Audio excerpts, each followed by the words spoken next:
Donc les gens, on va faire un petit point sur ce qui se passe Palestine, Liban et Israël, parce que l'air de rien, c'est pas un petit moment que j'en avais pas reparlé sur ce live. Et donc en plus, bah, on a mardi l'invité pour parler de ça. Je vous rappelle.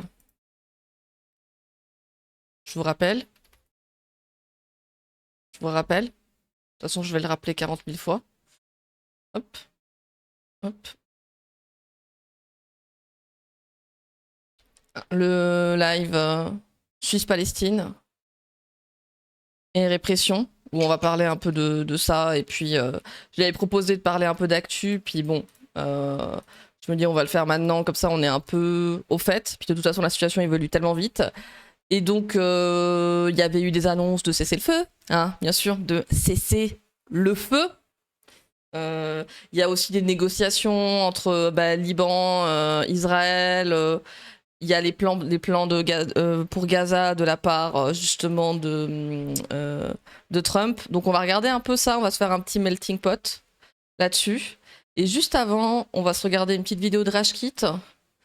Et de toute façon, n'hésitez pas aussi à aller follow Rashkit sur le internet. C'est vrai que leur format comme ça marche pas. Et hop, on va regarder celle-là. A largement été relayé dans la presse. Les types avec les guns, c'est des colons israéliens, et les autres types, c'est l'armée israélienne. Un des Palestiniens qui défend ses terres arrive à s'emparer du fusil du colon. 2 Israéliens sont morts et 4 Palestiniens, avec plusieurs autres blessés par balle par l'armée. Voici comment le Jérusalem Post titre l'événement. L'armée israélienne a abattu un terroriste qui avait tué 2 Israéliens et en avait blessé 3. Le Jérusalem Post, hein, l'organe de propagande. Autres en Cisjordanie. Un groupe de civils israéliens avait pénétré illégalement sur le territoire contrôlé par l'autorité palestinienne alors qu'ils faisaient une randonnée dans la région. Non, attendez, c'est le Jérusalem Post, ça va encore? Bah non, attendez, c'est quel média? Je sais plus. 3 autres en Cisjordanie. Un groupe de civils israéliens avait pénétré illégalement sur le territoire contrôlé par l'autorité palestinienne alors qu'ils faisaient une randonnée dans la région, ce qui a donné lieu à des affrontements avec des Palestiniens. Non mais alors qu'ils faisaient une randonnée, hein, avec des armes de guerre. Bah oui. Terroristes, pas de mention des 3 autres Palestiniens morts et une randonnée dans la région.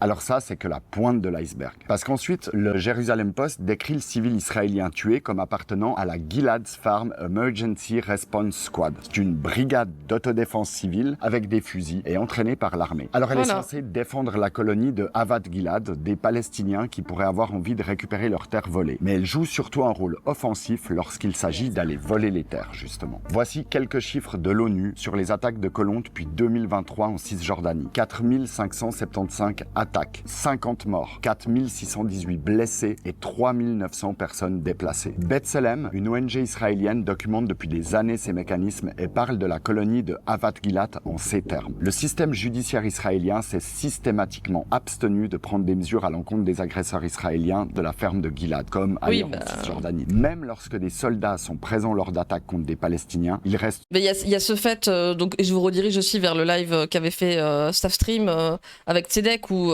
ça parle aussi de à quel point la frontière entre soldats et juste civils, elle est floue et c'est fait exprès, quoi. Souvent en retrait et participe même parfois à ces attaques. Cet article, il est de 2018, il n'est pas de 2026. Havat Gilad a été créé par Moshe Zar en 2002. Il a été membre du Jewish Underground, une organe d'ultra-droite nationaliste. Il a été condamné à 3 ans de prison en 1984 pour la planification d'attentats à la voiture piégée sur 3 maires palestiniens. Il fera que quelques mois de prison. Havat Gilad a été pendant 15 ans un avant-poste colonial, c'est-à-dire qu'il était illégal même aux yeux de la loi israélienne. Il a été légalisé par Netanyahou en 2018 et il est devenu une colonie officielle. Avant-poste ou colonie officielle, les deux sont illégales au vu du droit international. Continue avec des faits, rien que des faits. Dans un rapport de juillet 2026, l'ONG israélienne Peace Now dénombre 360 avant-postes qui s'ajoutent aux 140 colonies déjà légalisées par le gouvernement. Ces avant-postes sont vivement encouragés par le ministre Bezalel Smotrich. Leur nombre a explosé depuis 2023 et 2026. Ouais. Non mais attends, comment ça... Quoi? Ça n'a pas commencé Non, je vous jure. Il y a eu donc là C'est pas là où il y avait eu les marches du retour aussi dans les années 2008, 2009, comme ça? Enfin, il y en a eu plusieurs, hein, je sais, mais parce qu'il y a eu la Nakba, mais je sais qu'il y a eu... Et moi, je me rappelle de ça quand j'étais gamine, de revoir des images là-dessus. Et voilà, l'explosion. Risque d'en détenir le record. Bon, retour à l'actualité. Vous vous souvenez de la vidéo? Il y a des personnes qui ont été blessées par balles. L'armée israélienne est allée les chercher directement à l'hôpital pour les emprisonner. Le narratif de la guerre contre le terrorisme et du droit à se défendre promet une escalade meurtrière de la violence. Une caravane est en route pour la Cisjordanie avec des militants prêts à apporter leur soutien. Plusieurs ONG et collectifs accueillent des gens comme toi aussi pour aider à protéger des violences et à les documenter sur place. Et n'oublie pas, tu peux faire des dons pour Rashkit, des dons mensuels ou juste un don, ce que tu veux. C'est sur rashkit.org, juste ici. Bisous. Voilà, mais n'hésitez pas de toute façon à aider Rashkit avec un taf de malade. Mais oui, en tout cas leurs vidéos sur Insta, ça marche très très bien. Je sais que là sur YouTube, mais je pense que le format 3 minutes en horizontal comme ça, c'est peut-être ce qui marche un peu moins. Il les publie en short aussi. Ouais, pas vraiment, hein. On verra. Donc ça, c'est la petite vidéo. Et je vous conseille aussi de suivre sur Insta, si vous avez, la page de France Global Soumoud Flutia, qui fait France Global Soumoud. Ouais, je sais, ouais. Qui fait souvent enfin, qui poste souvent les actus de la Palestine avec les semaines. Et donc là, qu'est-ce qui s'est passé récemment, du 27 juillet au 2 août? Donc... à Raza, au moins 150 Palestiniens qui ont été tués, plus de 278 blessés. Il y a quand même eu 60 prisonniers qui auraient été libérés. Il y a eu 26 bataillons coloniaux qui ont été déployés pour arrêter 30... Enfin, pas forcément pour arrêter, je pense.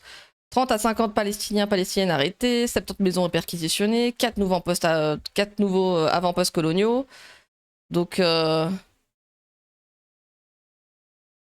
y a de ça, quoi. Et justement, donc le 30 et le 31 juillet, les États-Unis ont annoncé un accord négocié avec la médiation du Qatar, de l'Égypte et de la Turquie. Donc oui, parce qu'il y aurait un nouveau chef pour le Hamas. Donc là, il parle justement des nouvelles. Je vais pas faire tout le bilan, mais n'hésitez pas à aller voir le post. Je vous le partage. Et voilà, des poursuites des frappes. Évidemment, ça ne s'arrête pas. Hop, copier le lien. Hop.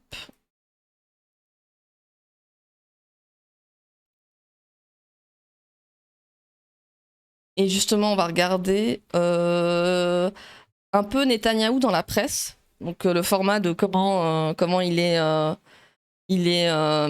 traité, parce qu'il y avait... Ouais, parce que il est de plus en plus, en tout cas, mis à mal. Et puis après, on va parler justement des funérailles et de plein d'autres petits sujets. Allez, ça va être un peu un petit pêle-mêle. Que vous, Hélène Frade, et donc la revue de presse. On commence par le 6e anniversaire donc de l'explosion du port de Beyrouth, qui avait fait 235 morts et plus de 650 000 blessés. Ouais, après 6 ans de déni de justice, 6 ans de blocage politique, l'enquête est enfin terminée. L'Orient le Jour, le quotidien libanais, espère que le juge d'instruction Tarek Bitar publie un acte d'accusation d'ici la fin de l'année. Une nécessité qui ne souffre plus aucun délai supplémentaire, selon le président Joseph Aoun. D'après RFI, qui évoque un dossier devenu un symbole de l'impunité de la classe politique libanaise, un tournant a eu lieu l'année dernière avec l'arrivée au pouvoir de Nawaf Salam, un ancien président de la Cour de justice internationale. On rappelle qu'en 2021, l'ONG Human Rights Watch avait déjà mené sa propre enquête sur la présence de quelques 2750 tonnes de nitrate d'ammonium au port de Beyrouth, affirmant... Oui, en plus, il y avait eu ça il y a 6 ans au Liban. Moi, je me rappelle parce que j'avais envoyé un message, je sais que j'avais une amie qui était au Liban, mais je savais plus dans quelle région, donc pour voir si tout allait bien pour elle et sa famille. Et voilà, 235, 6000 blessés, puis le nombre un tiers de la capitale libanaise qui avait été ravagée, et puis voilà où on a vu en plus avec ce qui s'est passé ces quelques mois aussi, hein. À l'époque que plusieurs officiels libanais connaissaient la présence de ce puissant agent explosif et aussi les dégâts potentiels qu'elle pouvait causer. Mais depuis, plusieurs zones d'ombre demeurent, notamment sur la destination finale de ce nitrate d'ammonium. Et le Liban doit entamer aujourd'hui à Rome donc une nouvelle session de négociation avec Israël. Voilà. Le monde observe que ces pourparlers n'ont pas empêché le dynamitage ces derniers jours par l'armée israélienne de plusieurs sites dans le sud du Liban, toujours occupés partiellement par l'État hébreu qui dit vouloir y détruire des tunnels du Hezbollah. Voilà. Non mais vraiment, mais les tunnels, c'est vraiment à chaque fois l'excuse de l'armée, mais donc pendant les négociations, Israël continue de faire régner la peur dans le sud du pays avec des dynamitages massifs. Et voilà. Au nom de la destruction de tunnels, les opérations, donc près de la forteresse de Beaufort, de la nuit du 30 au 31 juillet. C'est voilà, mais et donc le président Joseph Aoun les a qualifiés de menaces directes aux négociations. Oui. L'armée israélienne qui multiplie également les bombardements aériens meurtriers dans la bande de Gaza, là encore en dépit d'un accord cadre sur le désarmement du Hamas sous la houlette de l'administration Trump qui semble gagner par la frustration. Le Figaro cite la déclaration d'un haut responsable américain cité par les médias israéliens. Pourquoi Israël offre-t-il sur un plateau un prétexte au Hamas pour ne pas désarmer? Tous les pays y voient la preuve que Benyamin Netanyahou, je cite, ne tient pas parole et ne veut pas la paix. Cela donne l'image d'un pays de sauvages assoiffés de sang. Le Premier ministre israélien, donc, dont l'intransigeance est pointée du doigt et fracture donc de plus en plus l'opinion en Israël, mais aussi à l'étranger. La Croix raconte comment les démocrates américains se déchirent chaque jour. Voilà, oui, il y avait ça. Plus sur le soutien à apporter ou non à l'État hébreu. C'est le cas notamment dans l'État du Michigan, où se déroule aujourd'hui une primaire démocrate très disputée entre une centriste pro-Israël, Hailey Stevens, et un progressiste critique de l'État hébreu, Abdul El-Sayed. Leur duel symbolise la bataille qui se tient actuellement pour le contrôle du Parti démocrate, d'après la Croix, qui indique qu'El-Sayed n'hésite pas à parler de génocide à Gaza et n'hésite pas non plus à accuser également l'AIPAC, le puissant lobby pro-israélien des États-Unis, de peser exagérément sur la vie politique américaine, notamment en versant des millions de dollars directement ou indirectement à sa rivale, ce qui contribue à faire de cette primaire démocrate la plus chère de l'histoire. La fracture donc provoquée par la politique du gouvernement Netanyahou qui touche aussi la culture et le sport. Télérama fait état des récentes polémiques autour du chanteur Boy George et du groupe Massive Attack. Le premier a publié un titre qui soutient l'armée israélienne à Gaza et le second vient d'être banni de Singapour pour avoir brandi un drapeau palestinien c'est fou, en concert. Oui, donc le groupe... Voilà, oui, vous avez vu passer sur cette vidéo là où il s'est fait donc il a banni de Singapour. Je sais qu'il s'était fait virer, mais je pensais pas qu'il était banni quoi. Sportif, l'équipe raconte les tensions au sein du monde de l'escalade après le vote la semaine dernière d'une assemblée générale du World Climbing, c'est la Fédération internationale d'escalade, qui maintient le statu quo pour les joueurs biélorusses et russes qui concourront toujours sous bannière neutre et pour les athlètes israéliens qui pourront garder le maillot national. 8 fédérations nationales et l'association. Je connais pas du tout Boy George, je vous avoue. Mais ouais, après on voit le type de queer, comme avec Barbara Butch ou tout ça. Il y a de ça. Et là par contre, le truc de... justement, là, genre il y a plein de gens qui m'ont dit sur la vidéo que j'ai publiée là, sur la FIFA, avec le 2 poids 2 mesures de la RTS, aucun rapport. Non, ça a un rapport. Tu peux critiquer certains pays et pas d'autres. Le fait que là, justement, les Russes et Biélorusses soient sous bannière blanche, neutre, et Israël, non. Et pour les athlètes israéliens qui pourront garder le maillot national, 8 fédérations nationales et l'association Climbers for Palestine protestent dans des lettres relayées par le site Vertige Media. Elles accusent la Fédération internationale d'avoir manqué son rendez-vous avec l'histoire du sport, en déniant à ses membres, je cite toujours, la possibilité d'un vote démocratique et légitime. Menées par le Portugal et la Lettonie, les fédérations nationales ont adressé des contestations après l'annulation du vote de la suspension. Ah, ils ont annulé le vote qui devait y avoir. Ouais, non mais... sur la suspension des fédérations russes, biélorusses et israéliennes. Et Hélène, pour terminer, une jolie histoire avec donc ce chaton recueilli dans un refuge. Ok, on va s'arrêter là. Et oui, donc dans les médias en tout cas, et puis voilà, dans tous les médias ça en parle, et donc pas uniquement là-dessus. Hop.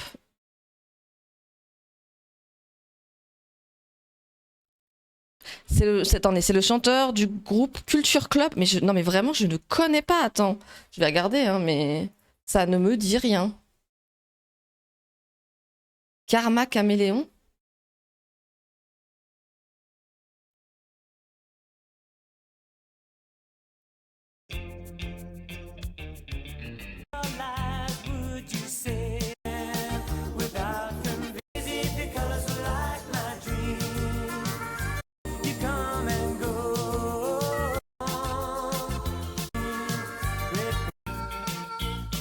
Non, mais je connais pas, hein, ça ne me dit absolument rien.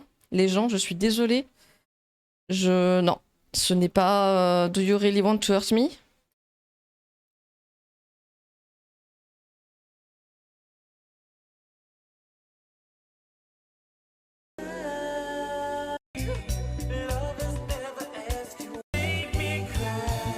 Ah, peut-être.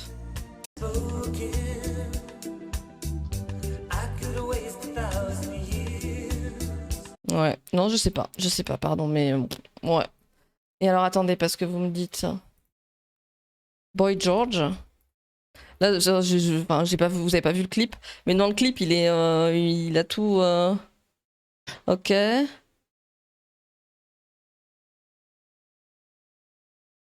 Il a représenté Saint-Martin. Ah oui, en plus, il utilise de l'IA là. Il affirme régulièrement son soutien à son gouvernement. Or, Nirkod, sorti en 2026, composé à l'aide de l'IA, il apporte son soutien à la guerre menée et affirme qu'il ne s'agit pas d'un génocide.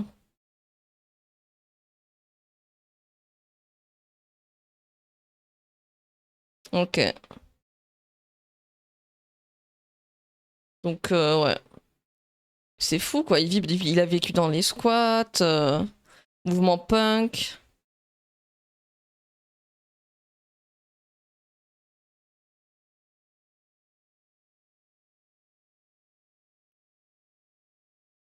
Ok, mais vraiment, je ne connaissais pas. Donc, ok, je découvre des gens.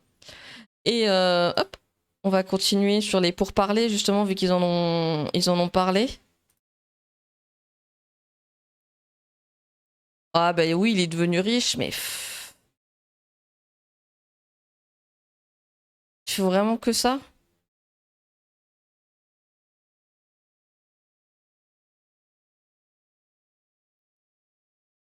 Comment rester... Hop, alors, let's go sur les pourparlers qu'ils en ont parlé justement entre Liban et Israël, et après on part à Gaza. Restaurer la paix au Liban alors que ni Israël ni le Hezbollah n'entendent déposer les armes.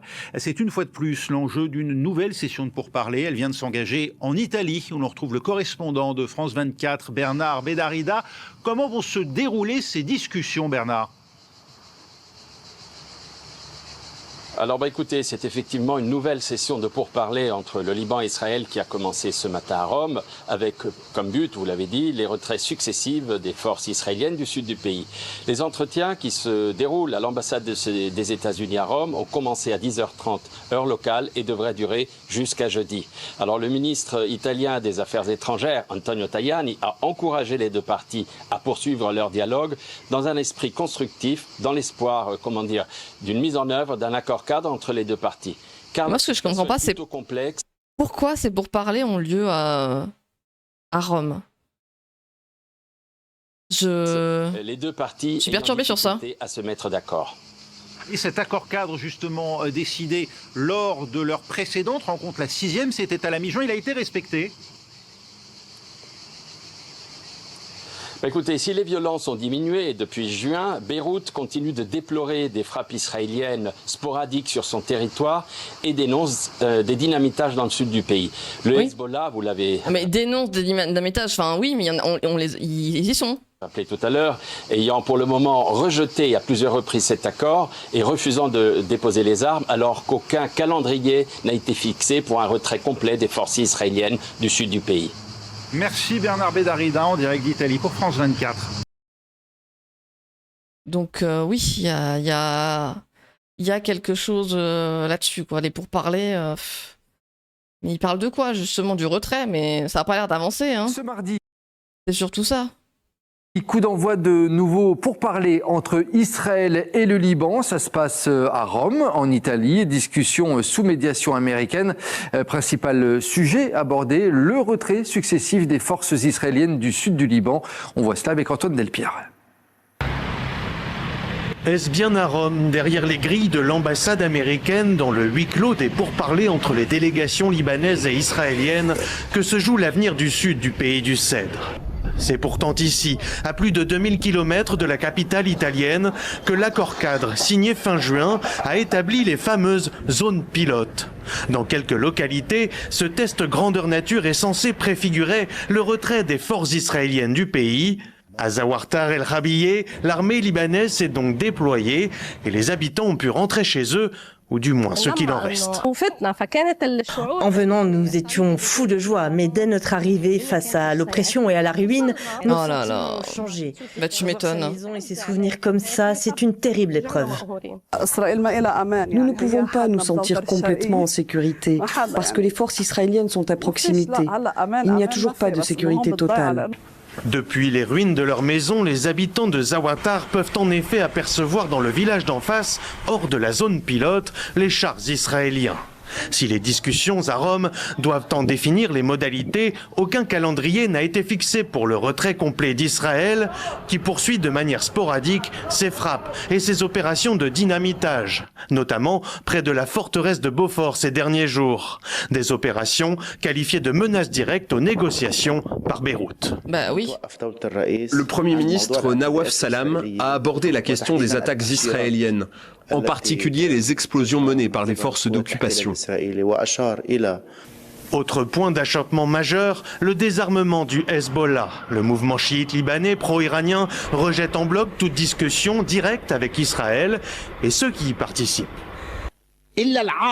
Nous estimons que toutes les négociations directes avec Israël n'ont apporté que honte, humiliation, déception et concessions incessantes. Bah...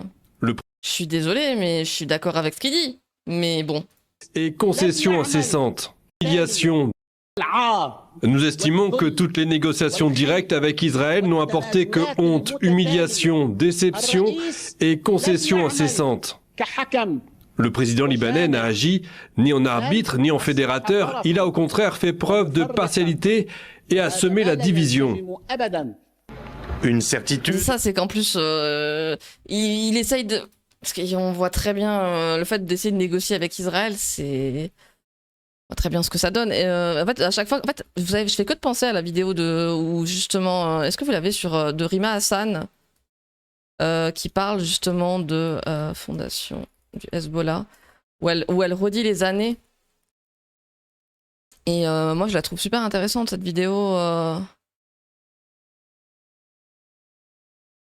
Ah putain, est-ce que c'est celle-là? Mais elle est super... Attendez, est-ce que c'est celle-là? Attendez, pardon, je vais voir.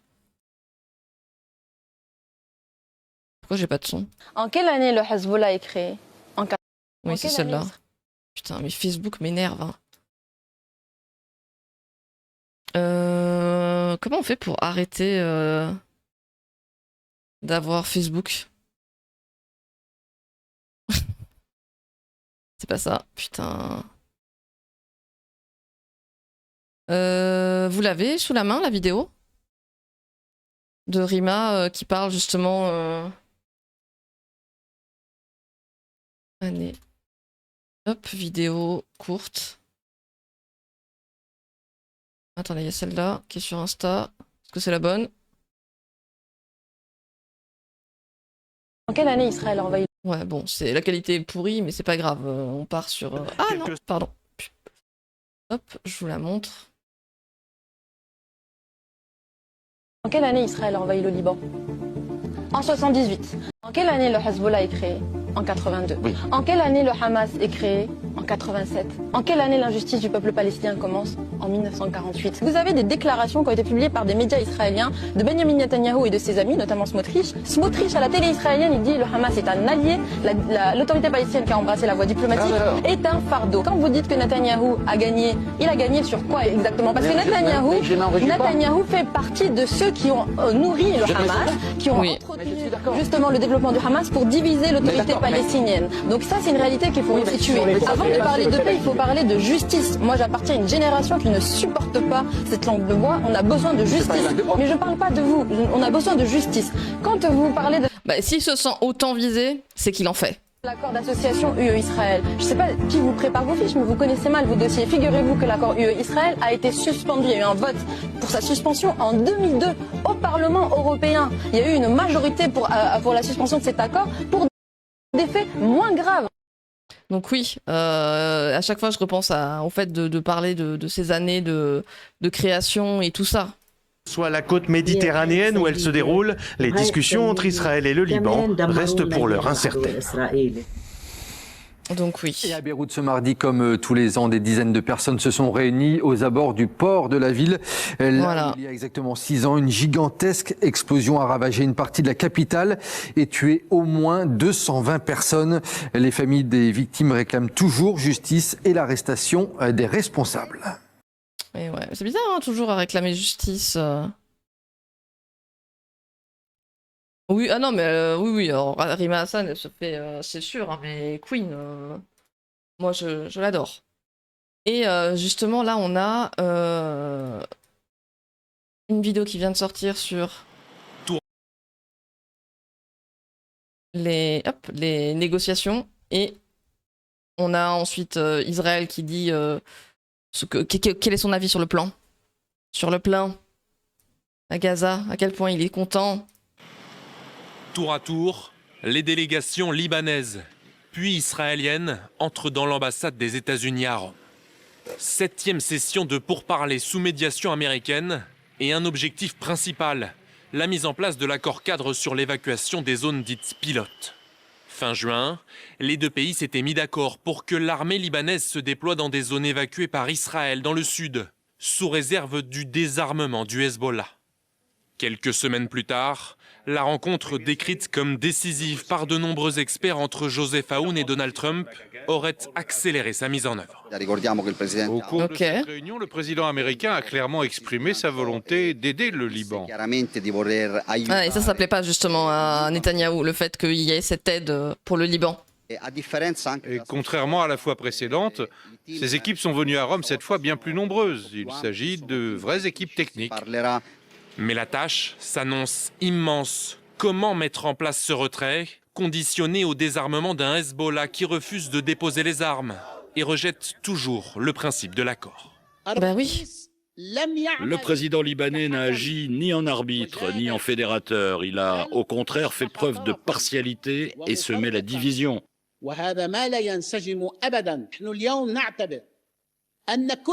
Toutes les négociations directes avec Israël n'ont apporté que honte et humiliation.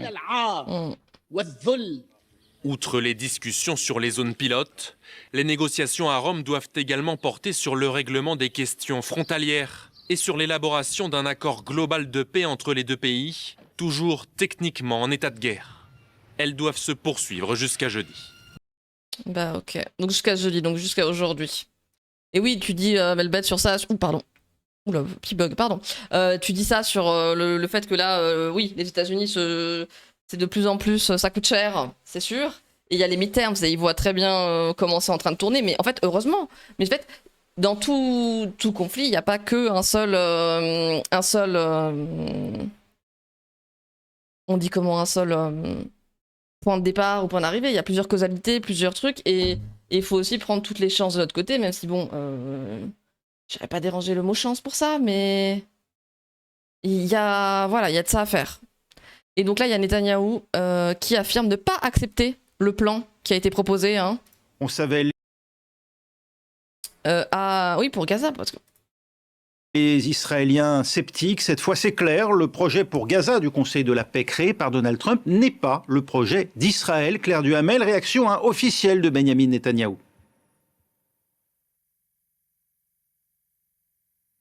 Première réaction officielle du Premier ministre israélien depuis l'officialisation de cette seconde phase vendredi dernier par Donald Trump. Le Premier ministre Benjamin Netanyahou qui a publié une vidéo sur les réseaux sociaux dans laquelle il redit que l'armée israélienne... Attendez, c'est Claire Duhamel.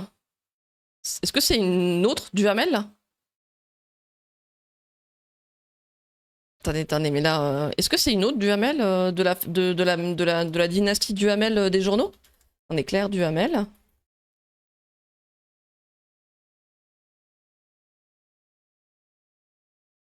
Et oui, il y en a plein, mais justement, je suis en mode, est-ce que c'est...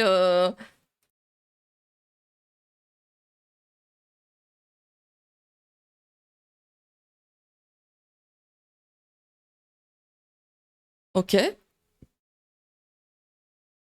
Attendez, je regarde si elle a un lien avec... Ah, je sais pas, ça...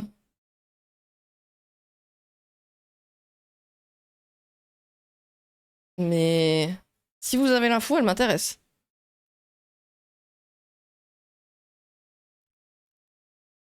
Coucou Spring, mais ouais. Ok, bon alors on va voir.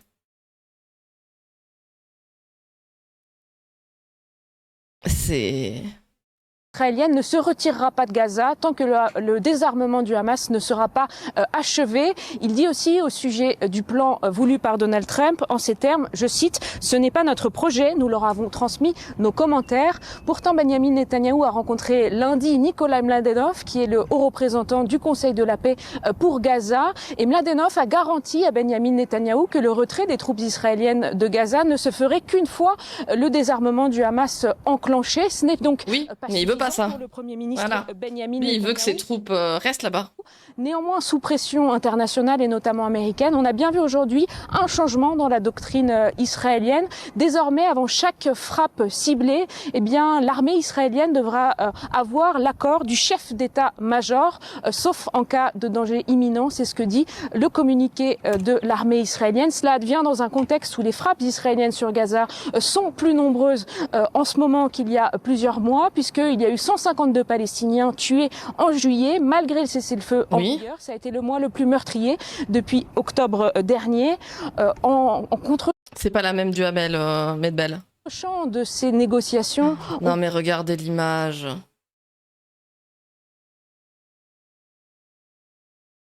Oh là là.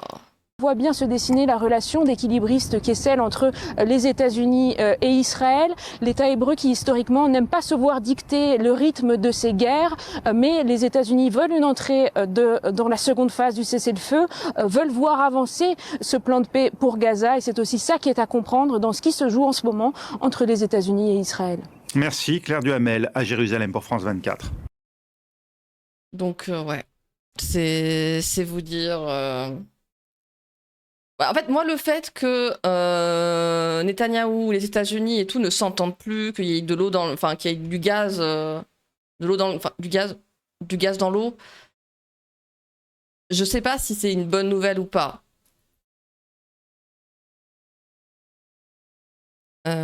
Mais bon, de l'eau dans le gaz, du gaz dans l'eau, un des deux. Un des deux.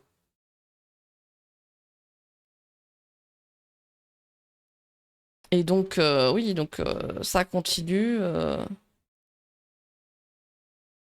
Et en plus, oui, bah, en gros, ça va péter ou surtout, ouais, je sais pas. Parce que ça peut aussi être un accélérateur, hein, mais bon. Ah bah attends. Trump réfute toute pénurie d'armement américain et fustige les médias. Hein? Mais là, c'est plus en rapport, en tout cas, avec l'Iran.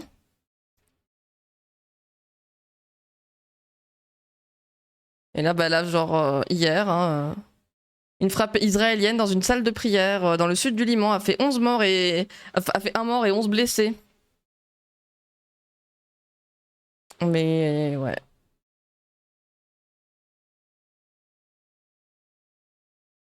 Mais ouais, Trump... Hein, on se rappelle, hein, il est en mode ça va être rapide et tout. Et ben non. Justement, là, en plus, à Gaza, donc il y a eu des énormes funérailles qui ont été organisées pour les victimes de 2023. Donc on va regarder ça. Hop. Elle n'a pas accepté le plan de paix pour Gaza soutenu par les États-Unis, selon Benyamin Netanyahou. Il ne correspond pas aux exigences de son gouvernement concernant le désarmement du Hamas, a-t-il dit. Gaza, où des funérailles collectives étaient organisées hier pour les 112 victimes d'un bombardement israélien de novembre 2023, plus de 2 ans et demi plus tard. Donc, leurs corps étaient ensevelis sous les décombres et n'ont pu être que récemment retrouvés. Le récit de Mévalo. Des funérailles géantes, du jamais vu depuis le début de la guerre, dans l'enclave palestinienne. Plus d'une centaine de dépouilles, alignées là où elles ont été retrouvées, à Sabra, un quartier de la ville de Gaza, près de 3 ans après avoir été tués. Il s'agit de corps en état de décomposition, extraits par les équipes de la défense civile dans des conditions véritablement difficiles et déchirantes. Ces équipes ont travaillé avec le strict minimum pour récupérer ces corps. Une quarantaine d'enfants. Et puis bon, bah voilà, puis des enfants, quoi. C'est... Enfin... Évidemment, chaque mort est horrible, mais je trouve que des fois, ça fait... C'est vrai que malheureusement, souvent, ça va plus nous toucher, alors que bon... Parce que c'est notre futur, en fait. Parmi les victimes, mortes dans des frappes israéliennes, le 22 novembre 2023, l'une des journées les plus meurtrières du conflit. Selon le ministère gazaoui de la Santé, plus de 7000 corps seraient toujours ensevelis sous les décombres dans la bande de Gaza, alors que la guerre se poursuit. Israël a intensifié ses frappes ce week-end, après l'annonce par Donald Trump d'un accord sur le désarmement du Hamas et le retrait israélien du territoire palestinien, accepté par le mouvement islamiste, mais officiellement rejeté par le Premier ministre israélien dans une vidéo publiée mardi soir sur les réseaux sociaux. L'équipe du président Trump estime qu'elle pouvait obtenir le désarmement du Hamas et la démilitarisation de Gaza. Nous examinons cette possibilité. Ils nous ont envoyé un projet que nous n'avons pas accepté. Ce n'est pas notre projet. Benyamin Netanyahou, sous la pression de l'extrême droite, allié de sa coalition, avait pourtant reçu l'assurance par le Conseil de paix présidé par le président américain qu'un retrait de l'armée israélienne n'interviendrait qu'après le désarmement complet du Hamas. Donc ouais, il y a tout ça. Et c'est un génocide qui se nomme pas encore pour la CPI, mais en fait le souci c'est quoi, en fait on doit attendre que tout le monde est mort et faire ah oui c'était bien un génocide. Non, je suis désolée, enfin genre c'est comme dire ah bah c'était un incendie alors qu'on n'a rien fait pour on a tout dans nos mains non mais on a en tout cas nos gouvernements, tout peut être fait pour avancer, pour empêcher que ça continue, et on a nos gouvernements qui ne font rien. Le vote sur l'accord UE-Israël, le fait que la Suisse n'ait pas fait ça aussi, ce n'est pas normal. Ah, et attendez, que contient? D'accord. On va juste regarder ça.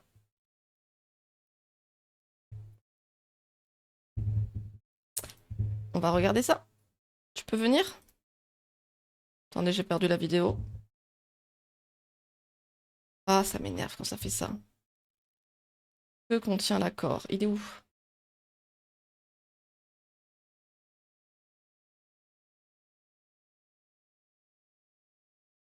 Ouais. Donc moi, ceux qui disent non mais un génocide, on doit attendre que tu sois, on peut pas dire pendant que c'est en cours. T'es en mode mais avec je sais qu'il y avait eu Ruffin qui avait dit ça il y a quelques années et que ça m'avait fait péter un câble.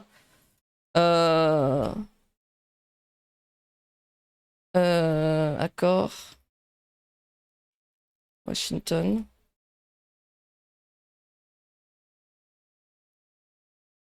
Attendez, il est où? Pourquoi je l'ai perdu? Ça me l'a proposé il y a 2 secondes. Ah là là là là. Et c'est un échec. Ah ok. Hop.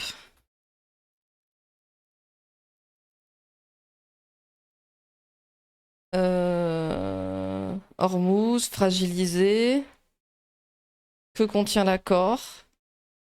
Ouais, mais non, mais ça, c'était celui d'il y a un mois. Mais en plus, ils en font tellement maintenant. Ils en font un chaque... Ouais, bah non, là, c'était il y a un an. Que contient l'accord? C'est intéressant de voir. Il y a 11 mois, que contient l'accord entre Israël... Il y a 2 mois, que contient l'accord? En tout cas, ça signe des protocoles. Hein. Ah, ça les signe. Mais c'est pas que ça agirait pas pour pour justement agir.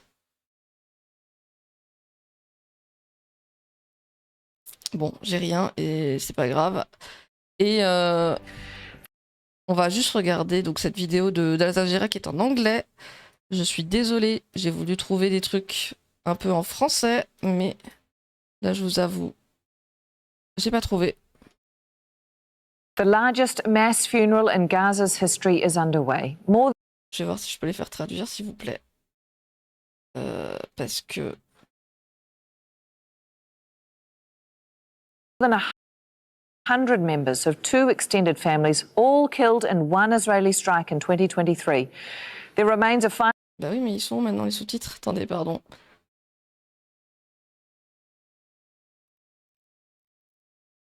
Les bugs. Being laid to rest. All killed in one Israeli strike in 2023. Their remains are finally being laid to rest, offering those who are still alive a semblance of closure. The funerals being held among the ruins of the Al-Saqqa neighborhood that's been all but flattened during Israel's genocidal war. That's where the 2 families lived before the strike. Health officials in Gaza say at least 10,000 people... Voilà, je trouvais intéressant de revenir là-dessus. 10 000 Palestiniens sont enterrés actuellement là, sous les décombres. Et bah, c'est pas étonnant, enfin, quand on a vu les images. Still buried under the rubble after more than 2 years of Israeli strikes. A lack of heavy equipment and fuel has slowed the process of... Et donc voilà, le souci, c'est le manque justement d'équipement, enfin, un total. Et là, on voit dans le bandeau juste en bas que depuis octobre, 73 377 Palestiniens ont été tués. Retrieving their remains. And the task is enormous. Since October 2023, more than 80% of buildings in Gaza have been damaged or destroyed. Voilà. 81% de Gaza détruit. That means the war has left behind an estimated 68 million tonnes of rubble across the strip. According to UN estimates, only about 310,000 tonnes have been cleared so far. Voilà. Actuellement, il y a eu seulement 310 000 tonnes qui ont été... That's less than 0.5% of the... 0.5%. We're joined now by Tarek Abu Azum, our correspondent in Deir al-Balad. Tarek, the families today mourning those lost in these attacks. Tell us what you know of the circumstances that meant they are only now burying their loved ones. Well, the funeral we're witnessing today in Gaza City lays bare a very devastating tragedy of people who are still trapped under the debris of their destroyed residential neighborhoods. In the coming hours, as we... Et déjà, j'étais assez agréablement surpris le fait qu'il n'y ait pas eu une autre attaque pendant les enterrements, parce qu'on connaît l'armée israélienne. Hein. The funeral shows us how devastatingly is the human cost of this genocide, as there are still thousands of people trapped under the wreckage of their destroyed buildings, specifically in areas that have been seen as an active war zone. I'm talking here about the eastern part of Gaza City. We have got... Et oui, de dire qu'il y a des zones en fait où ils peuvent pas y aller. Il y a encore c'est encore considéré comme des zones actives de guerre. You say, Tarek, a toll in the thousands, tens of thousands, and meanwhile, those strikes by Israel do continue. What has been the damage and the cost of these latest attacks? Donc là, ils vont parler des dernières attaques qui a eu lieu. Well, we can see that Israel's military tactic has been pretty much obvious since the ceasefire was signed in October last year. The Israeli military accepted the ceasefire plan, but on the ground they have shifted their tactics as they rely heavily on using air forces to knock out residential buildings and also to target Palestinians under the pretext of security necessities. That's what we have heard from the Israeli military. Oui, donc ils utilisent les excuses de nécessité sécuritaire pour attaquer donc des bâtiments par des forces justement avec des attaques des Air Force. Enfin, des attaques aériennes. For the past 3 or 2 days, we saw an intensification of Israel's aerial attacks on cars, on people living in makeshift shelters, and also on residential houses. Yesterday, for example, a civilian vehicle was hit at Al-Rashid Road in Gaza City, and this strike claimed the lives of 2 Palestinians, who Israel described to be operatives affiliated to armed factions. But also yesterday, we saw that 19 Palestinians have been killed. We saw how children were completely ripped off due to these airstrikes, as Gaza's health ministry continues to raise the alarm over the critical level of injuries that continue to arrive to Gaza's hospitals, who are in desperate need for urgent medical care. And Bah, voilà, la situation sur place, voilà, il n'y a pas de possibilité de se soigner. People on the ground are still really feel some significant sense of skepticism about their safety, saying that the... Les gens sur place sont un peu sceptiques sur leur sécurité, mais non.